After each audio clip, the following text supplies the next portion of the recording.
সকল প্রবাসীর উদ্দেশ্যে বলতেছি, ভাই আপনাদের দুইটা পায়ে ধরি।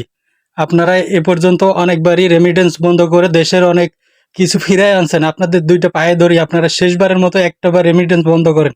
সকল প্রবাসীর উদ্দেশ্যে বলতেছি ভাই, আমাদের হাদি ভাইয়ের ভিসা না হওয়া পর্যন্ত আপনারা কেউ রেমিটেন্স পাঠান না। যার ফ্যামিলি একবারেই অচল, খরচার টাকাটা আপনারা পাঠান। আপনাদের দুইটা পায়ে ধরি ভাই, আপনারা হাদির বিচার না হওয়া পর্যন্ত বাংলার জমিনে যতদিন হাদির বিচার না হবে ততদিন আপনারা রেমিটেন্স পাঠান না।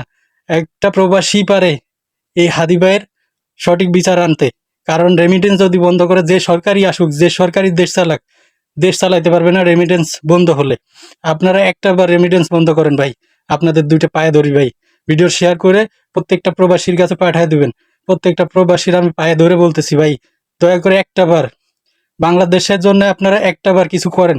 আপনারা তো হাদির জন্য মিছিলে মিটিংয়ে যাইতে পারতেছেন, অন্তত পক্ষে প্রবাসে থেকে এই একটা উপকার করেন ভাই। রেমিটেন্স বন্ধ করলে ইনশাল্লাহ আমরা মনে করতেছি যে 10-15 দিনের মধ্যেই সরকার বাধ্য হবে হাদি ভাইয়ের সঠিক বিচার, খুনি যেখানেই থাকুক সেখান থেকেই ধরে আনবে। আপনারা একটা বার রেমিটেন্স বন্ধ করেন ভাই।